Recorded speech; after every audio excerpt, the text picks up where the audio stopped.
We're done turning the other cheek. Let me introduce you to a radical Republican. You know, it's kind of a misnomer because all Republicans are radicals. It's just kind of a spectrum of how radical they are. This woman is less radical than she was last year, based on how radical the Republican Party is becoming. That is what's called the Overton window.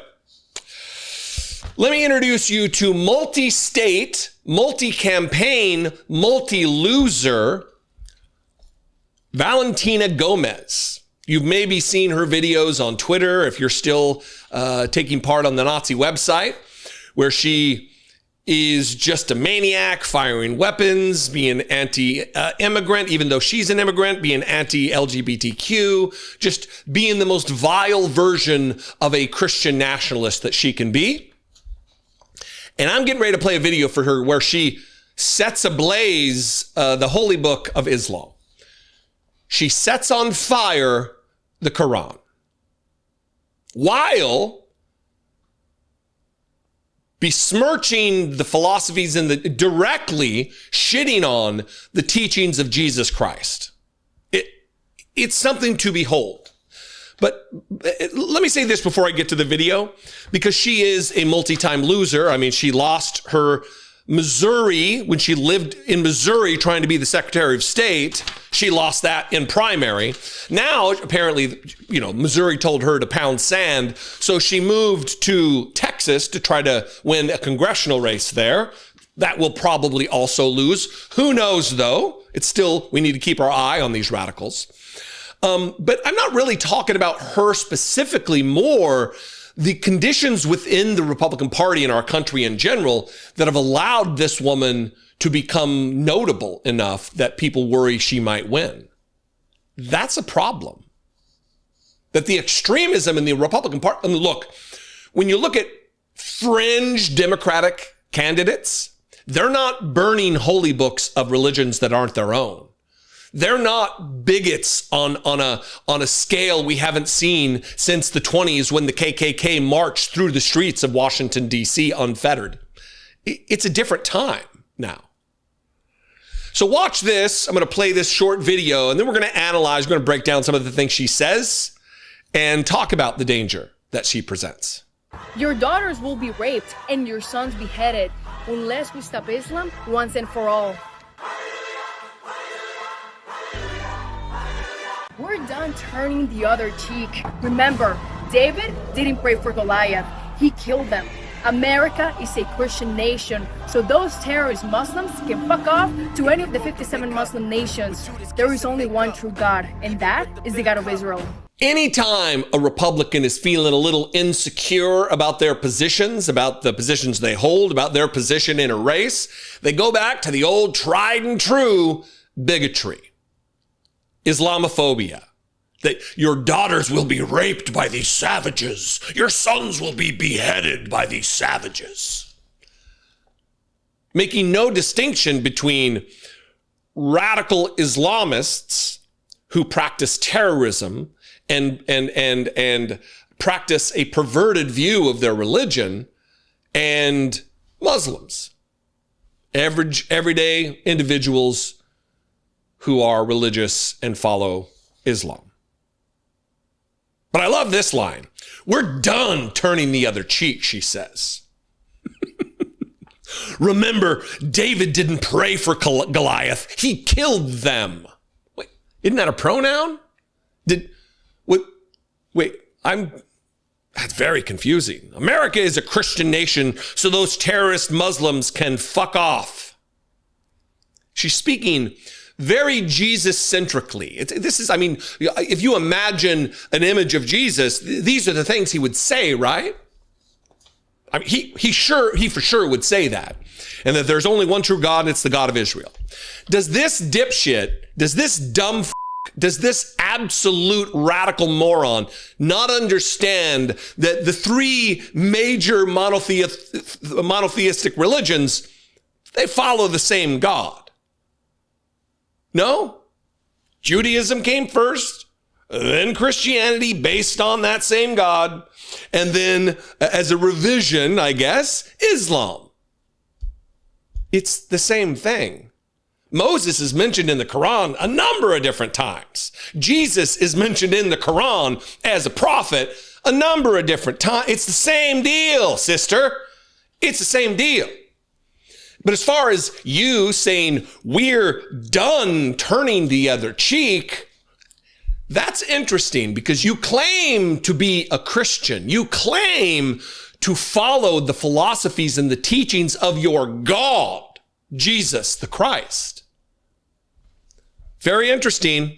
Let me remind Valentina Gomez, this mighty righteous woman of God, of the God of Israel and Jesus the Christ. Matthew 5:38 through 45, or 48, excuse me.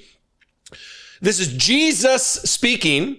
You have heard that it was said, eye for an eye and tooth for a tooth. But I tell you, do not resist an evil person. If anyone slaps you on the right cheek, turn to them the other cheek also. It's strange that she's done doing the thing she was commanded. Do you think that was a recommendation, Valentina? You were commanded by your God. You claim to be the Son of God. And you're just like, yeah, we're done doing that. That's liberal bullshit. That's woke trash. I'm not going to follow the Bible and what Jesus said. I'm going to go my own way. I'm not going to pray for those who persecute me. No. I'm going to gun them the down. Oh. Let me do this, though. This is pretty great. Real quick. I was going to go through her Meet Me page. We can throw that up for you to read if you want to pause. But I really want to go through this incoherent key issues on her campaign. Let me grab my glasses here. I didn't write it down in my notes. These are the issues that are most important to Valentina Gomez. Veterans and military. No taxes for our veterans and soldiers. Wow, thank you very much. That's nice of you. I'd love to not pay taxes. You know how many military veterans we have in this country? If you were to take out that tax revenue from the country, do you have any idea what that would do? No, you don't. You don't, because you're stupid. You've paid more than enough, she says. Pro-life. Abortion is murder. Energy is just a bunch of nonsense that is spouted by Donald Trump. School choice to every Texan. Investigate every school for groomers and pedophiles. No presumption of innocence, I guess. You just investigate every school for all the pedophiles and the groomers. Israel, I fully support Israel. Bomb these terrorists once and for all. You want to bomb the terrorists in Israel? I think Benjamin Netanyahu would have something to say about that. Crime, more obsession with pedophiles and murderers. All pedophiles and murderers get a bullet, I guess, except for Donald Trump. Lock up the criminals, not the toothpaste. Illegals are criminals, so we'll be deporting them. And then again on taxes, abolish property taxes. Families with 2+ children don't pay taxes, and the IRS shouldn't track any of your purchases. So now veterans don't pay taxes. Military members don't pay taxes. Millions and millions of people we're talking about. And now anybody with 2 or more children also don't pay taxes. So I'm a member of all of those groups, veterans. I'm not active military anymore, but I'm a member of multiple. Do I get paid now for being here? Or it's just extra pat on the back because I have kids and also I served in the military. She did not, by the way, serve in the military, which is extra funny that she's always in fucking military fatigues, like she's some kind of a tactical operator. Setting holy books on fire, just like Jesus would. Gross. Disgusting. Republican. Not a Democrat. Notice that. The radicals that you see, the bigots that you see, they're Republicans. What do you think? I invite you to this conversation. We can have it in the comments below. As always, you can call the voicemail line. Leave me a brief voicemail, 714-576-4054. And of course, as always, you can email me daily@dollemore.com. Follow me on the social media. I would appreciate that very much. I'm at Dollemore, and I will see you next time. Be genuine. Be genuine. Take care of one another, even those who don't worship the same God as you, who don't maybe worship any God, those who don't believe in God. People live their lives. I'll see you next time.